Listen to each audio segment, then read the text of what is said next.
إن الحمد لله نحمده ونستعينه ونستغفره ونؤمن به ونتوكل عليه ونعوذ بالله من شرور أنفسنا ومن سيئات أعمالنا من يهده الله فلا مضل له ومن يضلله فلا هادي له ونشهد أن لا إله إلا الله وحده لا شريك له ونشهد أن نبينا محمدا عبده ورسوله أرسله بالهدى ودين الحق ليظهره على الدين كله ولو كره المشركون صلى الله على سيدنا محمد وعلى آله وصحبه وسلم تسليما كثيرا كثيرا أما بعد أيها الناس أوصيكم عباد الله ونفسي أولا بتقوى الله فقد قال الله تعالى في قرآنه الكريم بعد أعوذ بالله من الشيطان الرجيم بسم الله الرحمن الرحيم يا أيها الناس اتقوا ربكم الذي خلقكم من نفس واحدة وخلق منها زوجها وبث منهما رجالا كثيرا ونساء واتقوا الله الذي تساءلون به والأرحام إن الله كان عليكم رقيبا صدق الله العظيم اللهم رب اشرح لي صدري ويسر لي أمري واحلل عقدة من لساني يفقه قولي وما توفيقي إلا بالله عليه توكلت وإليه أنيب ബഹുമാനമുള്ള സത്യവിശ്വാസികളെ, മുഅ്മിനീങ്ങളെ, ജീവിതത്തിൻ്റെ എല്ലാ സന്ദർഭങ്ങളിലും അള്ളാഹുവിനെ തഖ്വ ചെയ്ത് അവൻ്റെ വിധിവിലക്കുകൾക്കനുസരിച്ച് ജീവിക്കണമെന്ന് എന്നോടും നിങ്ങൾ ഓരോരുത്തരോടും വസിയ്യത്ത് ചെയ്യുകയാണ്, ഓർമ്മപ്പെടുത്തുകയാണ്. അള്ളാഹു സുബ്ഹാനഹു വ തആല അവനെ ഏറ്റവും നല്ല രൂപത്തിൽ തഖ്വ ചെയ്യാൻ നാം ഓരോരുത്തർക്കും തൗഫീഖ് നൽകി അനുഗ്രഹിക്കുമാറാകട്ടെ. നമ്മൾ ചെയ്യുന്ന എല്ലാ സൽക്കർമ്മങ്ങളെയും അള്ളാഹു പരിപൂർണമായി നമ്മിൽ നിന്നും സ്വീകരിക്കുമാറാകട്ടെ. നമുക്ക് ജീവിതത്തിൽ വന്നു പോകുന്ന തെറ്റുകൾ അള്ളാഹു അവൻ്റെ മഹത്തായ കാരുണ്യം കൊണ്ട് നമുക്ക് വിട്ടുപുറത്ത് മാപ്പാക്കി തരുമാറാകട്ടെ. ഇനിയുള്ള ജീവിതം അള്ളാഹുവിൻ്റെ ത്വഅത്തിലായി, ഇഷ്ടത്തിലായി ജീവിക്കുവാനുള്ള തൗഫീഖ് അള്ളാഹു നമുക്ക് നൽകുമാറാകട്ടെ. പ്രിയമുള്ളവരെ, അള്ളാഹു സുബ്ഹാനഹു വ തആല ആദം നബി അലൈഹി സ്വലാത്തു വസ്സലാമിനെയും ഹവ്വാ ബീവിയെയും സൃഷ്ടിക്കുകയും അവരെ സ്വർഗത്തിൽ താമസിപ്പിക്കുകയും ചെയ്തു. സ്വർഗത്തിൽ അവർക്ക് അള്ളാഹുവിൻ്റെ ഭാഗത്തു നിന്നുള്ള എല്ലാ അനുഗ്രഹങ്ങളും സുഖ സൗകര്യങ്ങളും ഉണ്ടായിരുന്നു. സ്വർഗീയമായ ഭക്ഷണങ്ങളും സ്വർഗീയമായ വസ്ത്രങ്ങളുമൊക്കെ അവർക്ക് അവിടെ ലഭ്യമായിരുന്നു. എന്നാൽ ശൈത്താൻ അവരെ ദുർബോധനം നടത്തുകയും അവർ ശൈത്താന്റെ വഞ്ചനയിൽ അകപ്പെടുകയും ചെയ്തു.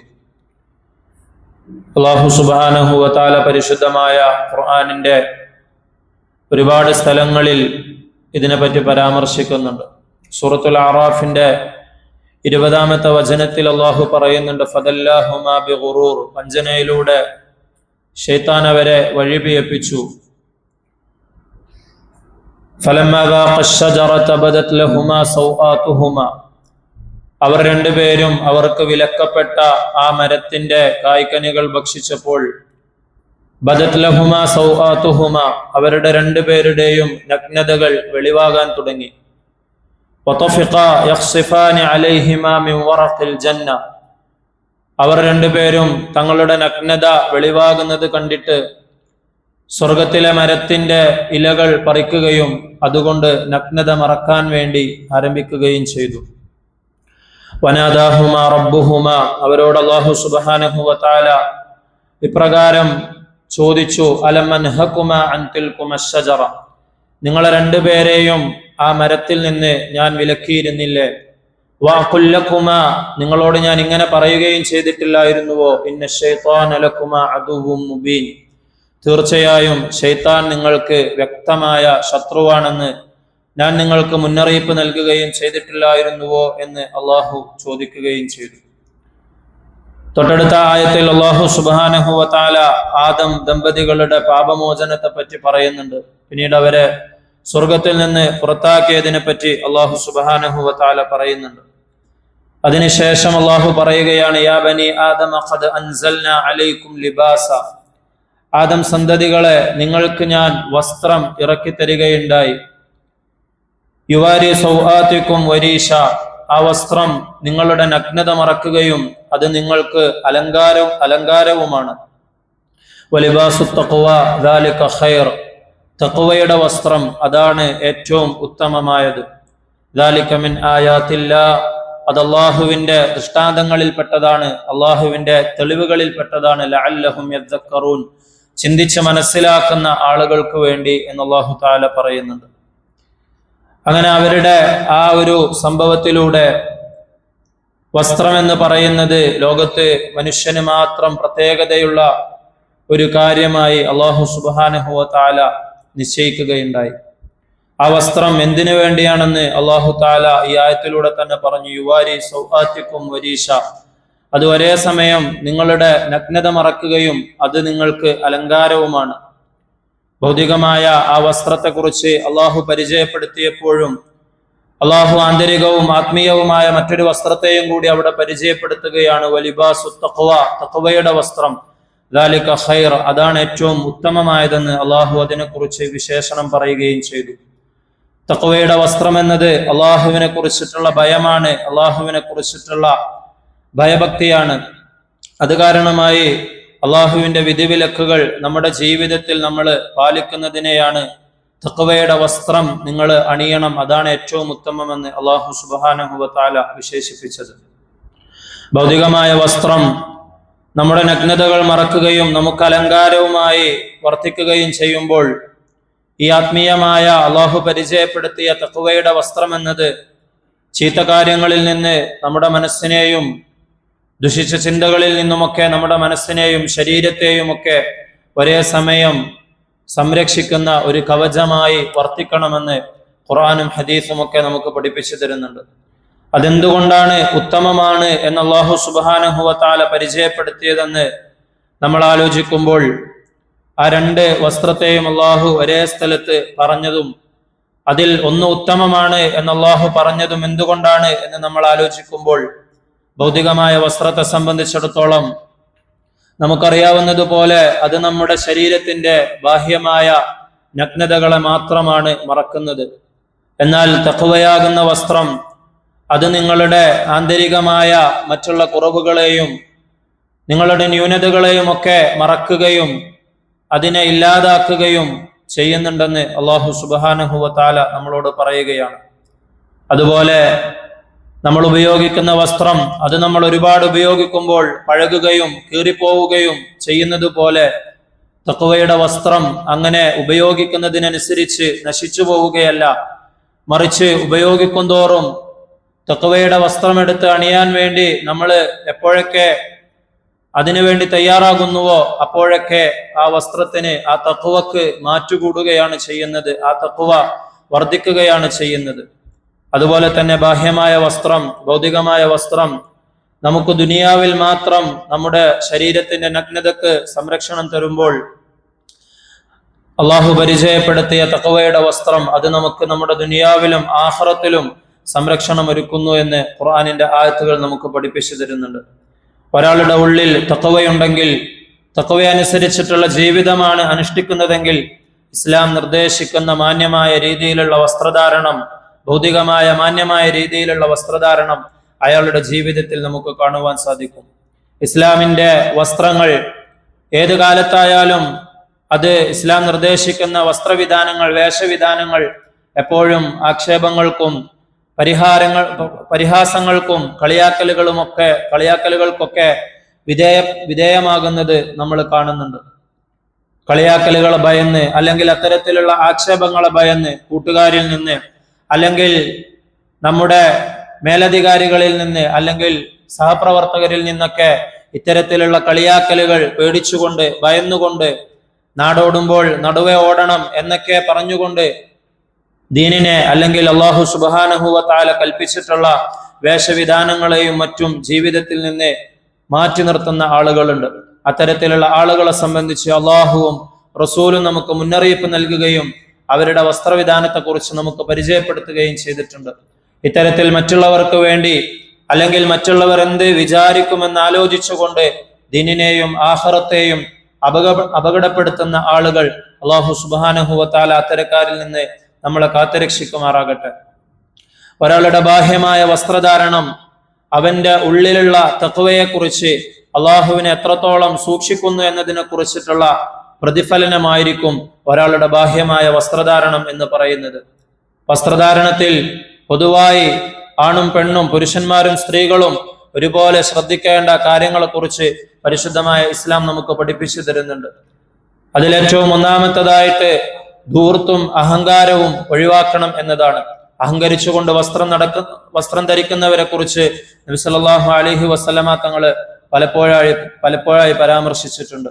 അതുപോലെ ഈ ആയത്തിൽ അല്ലാഹു സുബ്ഹാനഹു വ തആല ഈ കാര്യങ്ങൾ പറഞ്ഞുകൊണ്ട് ശേഷം പറയുന്നുണ്ട്, യാ ബനി ആദമ ഖുദൂ സീനതകും ഇൻദ കുല്ലി മസ്ജിദിൻ വകുലൂ വശ്റബൂ വലാ തുസ്രിഫു. നിങ്ങൾ ഇസ്രാഫ് ചെയ്യരുത്, അമിതവ്യയം ചെയ്യരുത്, നിങ്ങൾ ധൂർത്തടിക്കരുത് എന്ന് അല്ലാഹു പറയുന്നുണ്ട്. മറ്റുള്ളവരെ കാണിക്കാനും പൊങ്ങച്ചം നടിക്കാനും അഹങ്കരിക്കാനുമായി ഒരാൾ വസ്ത്രം ധരിക്കുകയാണെങ്കിൽ പരിശുദ്ധമായ ദീനുൽ ഇസ്ലാം അതിനെ നിരുത്സാഹപ്പെടുത്തുന്നുണ്ട്. രണ്ടാമതായി നബി സല്ലല്ലാഹു അലൈഹി വസല്ലമ തങ്ങള് വസ്ത്രം ധരിക്കുമ്പോൾ നമ്മുടെ ജീവിതത്തിൽ ഉണ്ടാകേണ്ട ചില ദുആകൾ നമ്മൾ പറയണമെന്ന് നമുക്ക് പഠിപ്പിച്ചു തന്നിട്ടുണ്ട്. അത് പുരുഷനും സ്ത്രീയും ഒരുപോലെ ആ ദുആ ചൊല്ലണമെന്ന് നബി സല്ലല്ലാഹു അലൈഹി വസല്ലമ തങ്ങൾ പറഞ്ഞു. മൂന്നാമതായി വസ്ത്രം ധരിക്കുമ്പോൾ വലതിനെ മുന്തിക്കണമെന്ന് നബി തങ്ങൾ പഠിപ്പിച്ചു തന്നു. കാന യുഅ്ജിബുഹു തയമ്മുനു ഫീ ശഅനിഹി കുല്ലിഹി. നബി സല്ലല്ലാഹു അലൈഹി വസല്ലമ തങ്ങൾ എല്ലാ നന്മയായ കാര്യങ്ങളിലും വലതിനെ മുന്തിക്കാൻ വേണ്ടി പ്രിയപ്പെടുമായിരുന്നു എന്ന് സ്വഹാബികൾ നമുക്ക് പറഞ്ഞു തരുന്നുണ്ട്. നാലാമതായി വസ്ത്രം ധരിക്കുമ്പോൾ അത് ഏറ്റവും നല്ലതും വൃത്തിയുള്ളതും വെടിപ്പുമുള്ളതുമായിരിക്കണമെന്ന് ഇസ്ലാം നിഷ്കർഷിക്കുന്നുണ്ട്. അത്തഹൂറു ശത്റുൽ ഈമാൻ. ശുദ്ധി എന്ന് പറയുന്നത്, വൃത്തി എന്ന് പറയുന്നത് അത് ഈമാനിന്റെ ഒരു ഭാഗമാണെന്ന് നബി സല്ലല്ലാഹു അലൈഹി വസല്ലമ തങ്ങൾ നമുക്ക് പഠിപ്പിച്ചു തന്നു. ഇത്തരത്തിലുള്ള പൊതുവായ മര്യാദകളും ദുആകളും ഒക്കെ ശ്രദ്ധിച്ചുകൊണ്ടായിരിക്കണം ആണായാലും പെണ്ണായാലും തങ്ങളുടെ ജീവിതത്തിലുള്ള വസ്ത്രധാരണം ശ്രദ്ധിക്കേണ്ടതെന്ന് പരിശുദ്ധമായ ഇസ്ലാം നമുക്ക് പഠിപ്പിച്ചു തരുന്നുണ്ട്. അതുപോലെ തന്നെ നമ്മൾ നോക്കുകയാണെങ്കിൽ ഇസ്ലാമിന്റെ വസ്ത്രധാരണത്തെ പലപ്പോഴും ആക്ഷേപിക്കുമ്പോൾ അതിനെ പരിഹസിക്കുമ്പോൾ അത് സ്ത്രീകളുടെ വസ്ത്രമാണ് എന്ന് നമുക്ക് കാണുവാൻ സാധിക്കും. അത് സ്ത്രീകളെ മാത്രം ഇസ്ലാം വസ്ത്രധാരണത്തിന്റെ നിയമത്തിൽ പെടുത്തി എന്നതുകൊണ്ടല്ല, മറിച്ച് പുരുഷനോടും വളരെയധികം ഗൗരവത്തോടുകൂടി പരിശുദ്ധമായ ഇസ്ലാം വസ്ത്രധാരണത്തിന്റെ കാര്യങ്ങളിൽ ശ്രദ്ധിക്കേണ്ടതിനെ കുറിച്ച് പലപ്പോഴായി പറഞ്ഞിട്ടുണ്ട്. അതിൽ വളരെ വലിയ അശ്രദ്ധകൾ കടന്നു വരുന്ന ഒരു കാര്യമാണ് ഔറത്ത് പൂർണ്ണമായി മറക്കാറില്ല എന്നത്. പുരുഷന്റെ ഔറത്ത് നമുക്കറിയാവുന്നത് പോലെ അവന്റെ മുട്ടുപൊക്കളിന് ഇടയിലുള്ളതാണ്. അത് മറച്ചുകൊണ്ടായിരിക്കണം എപ്പോഴും ഒരു പുരുഷൻ അവന്റെ ജീവിതം മുന്നോട്ട് കൊണ്ടുപോകേണ്ടത്. മുട്ടുമറയാത്ത രീതിയിലുള്ള വസ്ത്രങ്ങൾ നമുക്ക് ചുറ്റും ഇന്ന് ഫാഷനാകുന്നുണ്ടെങ്കിൽ അതിൽ നിന്നൊക്കെ മുസ്ലിം ഉമ്മത്ത് വിട്ടു നിൽക്കേണ്ടതുണ്ട്. അതുപോലെ തന്നെ നമ്മളൊരു വസ്ത്രം ധരിക്കുമ്പോൾ ആ വസ്ത്രം ഇട്ടുകൊണ്ട് നമുക്ക് നമസ്കാരത്തിൽ പങ്കെടുക്കാൻ പറ്റുന്ന മാന്യമായ വസ്ത്രമാണെങ്കിൽ അത്തരത്തിലുള്ള വസ്ത്രമാണ് നമ്മൾ ധരിക്കേണ്ടത്. സുജൂദിൽ പോകുമ്പോൾ നമ്മുടെ ഔറത്തുകൾ മറയുന്ന രീതിയിലുള്ള, അല്ലെങ്കിൽ സുജൂദിൽ നിർബന്ധമായും നമ്മൾ വെക്കേണ്ട കൈ അവിടെ നമുക്ക് കൈ വെക്കാൻ സാധിക്കാതെ നമ്മുടെ വസ്ത്രത്തിനെ പിടിച്ചു വെക്കുന്ന രൂപത്തിൽ നമ്മുടെ ഔറത്ത് വെളിവാകുന്നുണ്ടെങ്കിൽ അത്തരത്തിലുള്ള വസ്ത്രമിട്ടുകൊണ്ട് നമ്മൾ നമസ്കരിക്കാൻ പാടില്ല. അത്തരത്തിലുള്ള നമസ്കാരത്തിന് പിഴവുകളുണ്ടെന്ന് പണ്ഡിതന്മാര് നമുക്ക് പറഞ്ഞു തരുന്നുണ്ട്. രണ്ടാമതായി വസ്ത്രധാരണത്തിൽ പുരുഷന്മാർ ശ്രദ്ധിക്കേണ്ടത് അത് നെരിയാണിക്ക് താഴെ പോകുന്നതാണ്. നിര്യാണിക്ക് താഴെ വസ്ത്രം ധരിക്കുന്നതിനെ കുറിച്ച് നബി സല്ലല്ലാഹു അലൈഹി വസല്ലമ തങ്ങള് പല ഹദീസുകളിലായി വളരെയധികം ഗൗരവത്തോടുകൂടി നമ്മളോട് മുന്നറിയിപ്പ് തന്നിട്ടുണ്ട്. ഹുദൈഫ റളിയല്ലാഹു അൻഹു പറയുന്നുണ്ട്, ഒരിക്കൽ നബി സല്ലല്ലാഹു അലൈഹി വസല്ലമ തങ്ങളുടെ കണങ്കാലിന്റെ പേശിയുടെ അവസാനത്തിൽ പിടിച്ചുകൊണ്ട് എന്നോട് ഇപ്രകാരം അരുളുകയുണ്ടായി, ഹാദാ മൗദിഉൽ ഇസാർ, ഇതാണ് വസ്ത്രത്തിന്റെ സ്ഥലം, ഇവിടെ വരെയാണ് നീ വസ്ത്രം ധരിക്കേണ്ടത്. ഫൈൻ അബൈത ഫഅസ്ഫൽ, ഇനി അത് നിനക്ക് ബുദ്ധിമുട്ടാണെങ്കിൽ കുറച്ചുകൂടി താഴേക്കാക്കാം. ഫൈൻ അബൈത ഫഅസ്ഫൽ, ഇനിയും ബുദ്ധിമുട്ടാണെങ്കിൽ കുറച്ചുകൂടി താഴേക്കാക്കാം. ഫൈൻ അബൈത ഫലാ ഹഖ്ഖ ലിൽ ഇസാരി ഫിൽ കഅബൈൻ, അതിനേക്കാളും കൂടുതൽ വസ്ത്രം ഞെരിയാണിയുടെ അടുത്തേക്കും ഞെരിയാണിക്ക് താഴേക്കും ഇറക്കി ധരിക്കുന്നത് അനുവദനീയമല്ല എന്ന് നബി സല്ലല്ലാഹു അലൈഹി വസല്ലമ തങ്ങൾ പറയുകയുണ്ടായി. മാ അസ്ഫല മിനൽ കഅബൈനി മിനൽ ഇസാരി ഫഫിന്നാർ, നെരിയാണിക്ക് താഴെ വസ്ത്രം ഇറങ്ങിയാൽ അത് നരകത്തിലാണെന്ന് മറ്റൊരിക്കൽ നബി സല്ലല്ലാഹു അലൈഹി വസല്ലമ തങ്ങൾ അരുളുകയുണ്ടായി. സലാസത്തുൻ, 3 വിഭാഗം ആളുകൾ, ലാ യുകല്ലിമുഹുമുല്ലാഹു യൗമൽ ഖിയാമ, അല്ലാഹു സുബ്ഹാനഹു വ തആല ഖിയാമത്ത് നാളിൽ ആ 3 വിഭാഗം ആളുകളോടും സംസാരിക്കുകയില്ല. വലാ യൻദുറു ഇലൈഹിം, അവരിലേക്ക് അല്ലാഹു സുബ്ഹാനഹു വ തആല തിരിഞ്ഞു നോക്കുക പോലുമില്ല. വലാ യുസക്കീഹിം, അവരെ യാതൊരു തരത്തിലും അല്ലാഹു നന്നാക്കുകയില്ല. വലഹും അദാബുൻ അലീം, ഈ 3 കൂട്ടരായ ആളുകൾക്കും വളരെ വേദനാജനകമായ ശിക്ഷയുണ്ടെന്ന് നബി സല്ലല്ലാഹു അലൈഹി വസല്ലമ തങ്ങൾ അരുളുകയുണ്ടായി. അൽ മുസ്ബിലു വൽ മന്നാനു വൽ മുൻഫിഖു സിൽഅതഹു ബിൽ ഹൽഫിൽ കാദിബ്, നബി സല്ലല്ലാഹു അലൈഹി വസല്ലമ തങ്ങൾ പറഞ്ഞു, താൻ ചെയ്ത നന്മ അത് മറ്റുള്ളവരോട് എടുത്തു പറയുന്ന ആള് അത്തരക്കാരിൽപ്പെട്ട ഒരാളാണ്. അതുപോലെ തന്നെ തന്റെ ചരക്കിനെ കള്ളമായ സത്യങ്ങൾ ചെയ്തുകൊണ്ട് അത് വിറ്റഴിക്കാൻ വേണ്ടി അതിനില്ലാത്ത ഗുണങ്ങൾ പറഞ്ഞുകൊണ്ട് കച്ചവടം ചെയ്യുന്ന ഒരു വ്യക്തി, അയാളും ഈ കൂട്ടത്തിൽ പെട്ടതാണ്. അതിലാദ്യമായി എണ്ണിയത് അൽ മുസ്ബിൽ, തന്റെ വസ്ത്രത്തെ ഞെരിയാണിക്ക് താഴെ ഉടുത്തവൻ, അവനും ഈ കൂട്ടത്തിൽ പെട്ടവനാണെന്ന് നബി സല്ലല്ലാഹു അലൈഹി വസല്ലമ തങ്ങൾ അരുളുകയുണ്ടായി.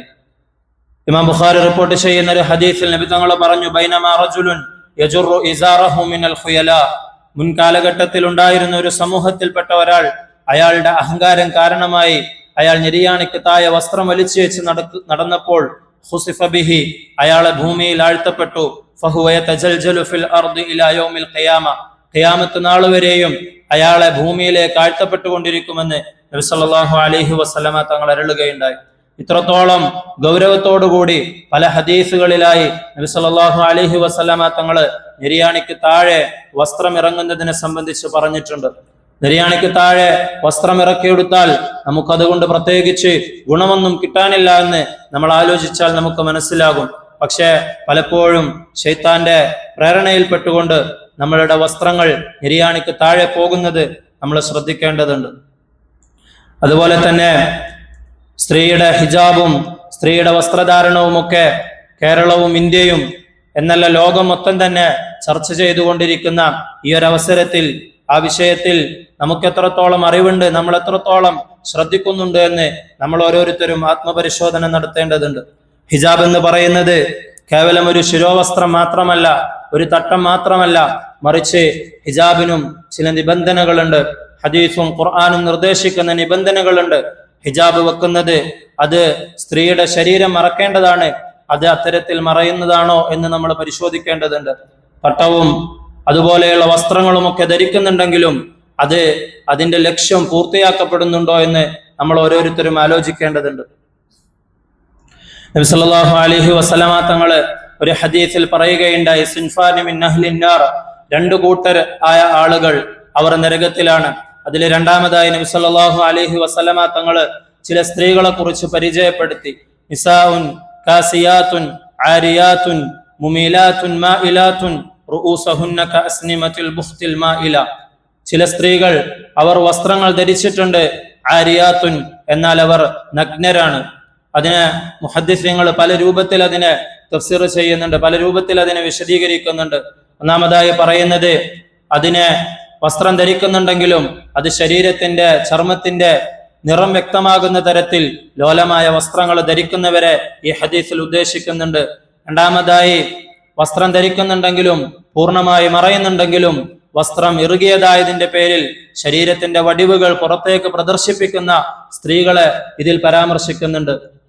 ഈ രണ്ടു കൂട്ടരായാലും മുമീലാത്തുൻ മാഇലാത്തുൻ, വീണ്ടും നബി സല്ലല്ലാഹു അലൈഹി വസല്ലമ തങ്ങൾ പറഞ്ഞു, ഇത്തരത്തിൽ അവർ ചെയ്യുന്നത് അവരിൽ പലരുടെയും ഉദ്ദേശങ്ങൾ അവർ ചാഞ്ഞും ചെരിഞ്ഞും നടക്കുകയും മറ്റുള്ളവരെ തങ്ങളിലേക്ക് ആകർഷിക്കാൻ വേണ്ടി ശ്രമിക്കുകയും ചെയ്യുകയാണ്.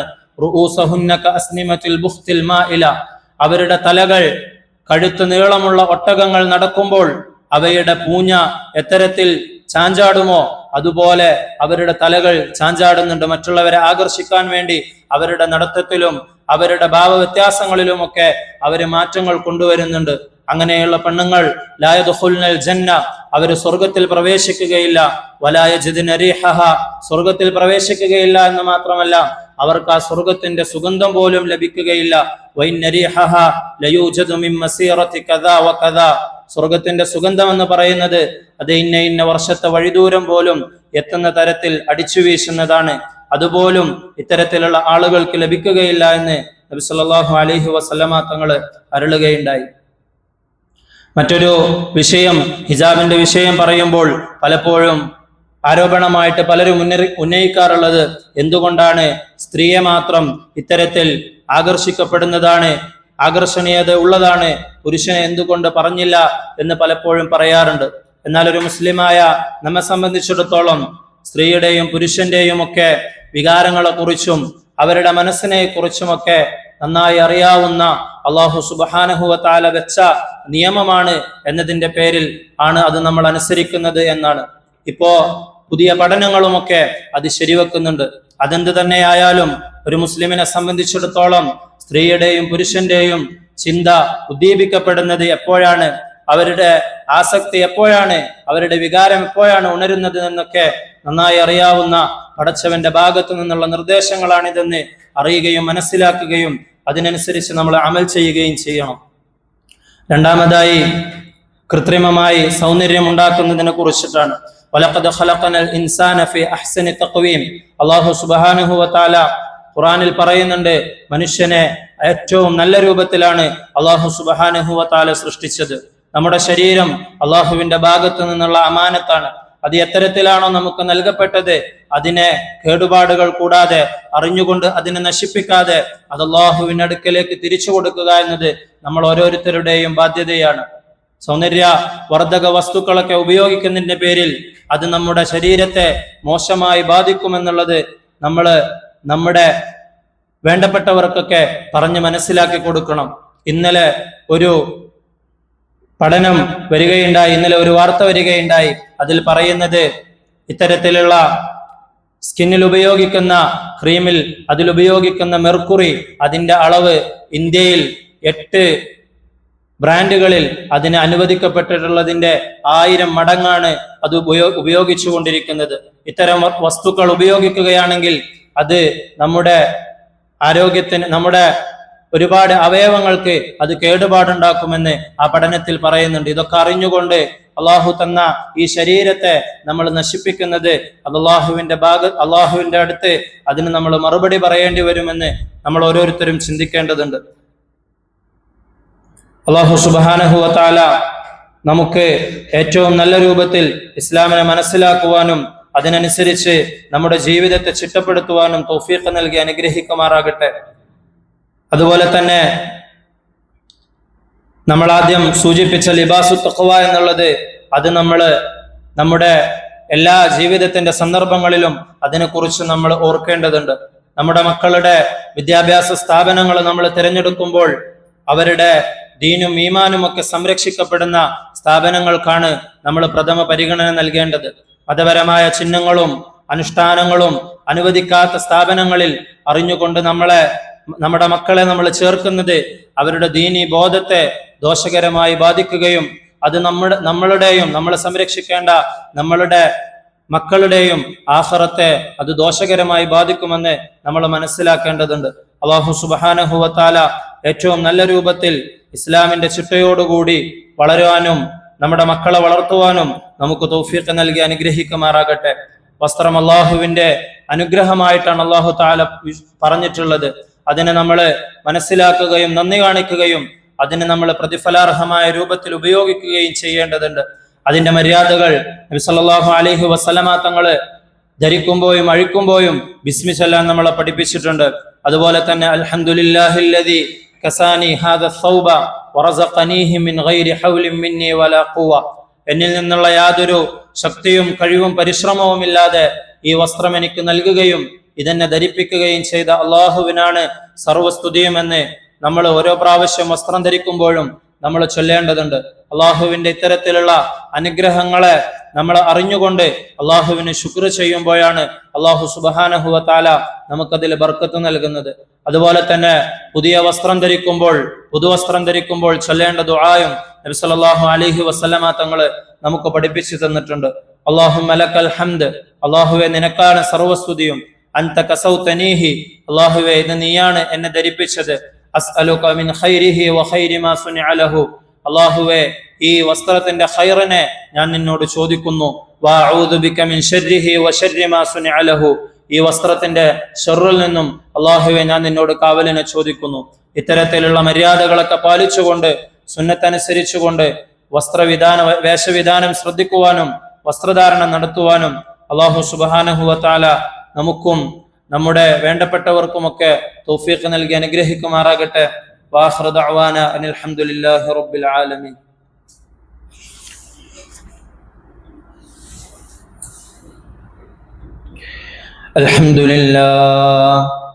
അൽഹംദുലില്ലാഹിൽ വാഹിദിൽ അഹദിസ് സ്വമദ് الذي لم يلد ولم يولد ولم يكن له كفوا أحد. صلى الله على سيدنا محمد وعلى آله وصحبه وسلم تسليما كثيرا كثيرا. أما بعد، أيها الناس، أوصيكم عباد الله ونفسي أولا بتقوى الله. اتقوا ربكم في سركم وإعلانكم، فإن التقوى ملاك الحسنات. ومن يتق الله يجعل له مخرجا ويرزقه من حيث لا يحتسب. ومن يتق الله يجعل له من أمره يسرا. ومن يتق الله يكفر عنه سيئاته ويعظم له أجرا. وعليكم بالإحسان، فإن الله يحب المحسنين. وعليكم بالصدق، فإن الصدق ينجي وإنه يهدي إلى الجنة. وإياكم والكذب، فإن الكذب يهلك وإنه يهدي إلى النار. وعليكم بالسنة، فإن السنة تهدي إلى الإطاعة. ومن يطع الله ورسوله فقد رشد واهتدى. وإياكم والبدعة، فإن البدعة تهدي إلى المعصية. ومن يعص الله ورسوله فقد ضل وغوى. وإياكم والظلم، فإن الظلم ظلمات يوم القيامة. ألا لعنة الله على الظالمين. أقول قولي هذا وأستغفر الله العظيم لي ولكم، وأستعفيه عني وعنكم وعن جميع المسلمين والمؤمنين أجمعين، فاستغفروه إنه هو الغفور الرحيم. بسم الله الرحمن الرحيم. يا أيها الذين آمنوا اتقوا الله وقولوا قولا سديدا يصلح لكم أعمالكم ويغفر لكم ذنوبكم. ومن يطع الله ورسوله فقد فاز فوزا عظيما.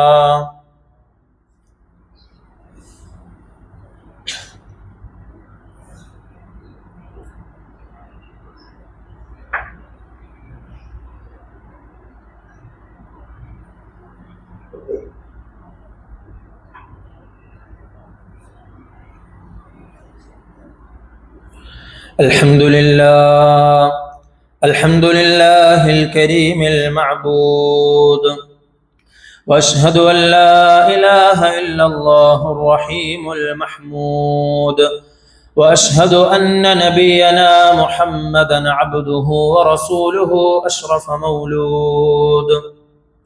صلى الله على سيدنا محمد وعلى آله وصحبه وسلم. أيها الناس، اتقوا الله حق تقاته وبادروا إلى أداء مفترضاته. واعلموا أن الله سبحانه وتعالى أمركم بأمر بدأ فيه بنفسه وثنى بملائكته المسبحة بقدسه، وثلث بكم أيها المؤمنون من بريته. إن الله وملائكته يصلون على النبي يا أيها الذين آمنوا صلوا عليه وسلموا تسليما. اللهم صل على محمد وعلى آل محمد وبارك وسلم عليه. أرحم أمتي بأمتي أبو بكر، وأشدهم في أمر الله عمر، وأصدقهم حياء عثمان، وأقواهم علي رضي الله عنهم أجمعين. وفاطمة سيدة نساء أهل الجنة رضي الله عنها، والحسن والحسين سيدا شباب أهل الجنة رضي الله عنهما، وحمزة أسد الله وأسد رسوله رضي الله عنه. واغفر للعباس وولده رضي الله عنه مغفرة ظاهرة وباطنة لا تغادر ذنبا. الله الله في أصحابي لا تتخذوهم غرضا من بعدي، فمن أحبهم فبحبي أحبهم، ومن أبغضهم فببغضي أبغضهم. وخير أمتي قرني، ثم الذين يلونهم، ثم الذين يلونهم. اللهم اغفر للمؤمنين والمؤمنات والمسلمين والمسلمات الأحياء منهم والأموات، إنك مجيب الدعوات يا قاضي الحاجات. اللهم أجرنا من النار، اللهم أجرنا من النار، اللهم أجرنا من النار. اللهم لا تشو خلقنا بالنار، ولا تجعلنا من حطب النار، فإنها بئس الدار وبئس المثوى وبئس القرار. اللهم أعز الإسلام والمسلمين، وقض الدين عن المدينين. اللهم انصر إخواننا المسلمين المستضعفين في كل مكان.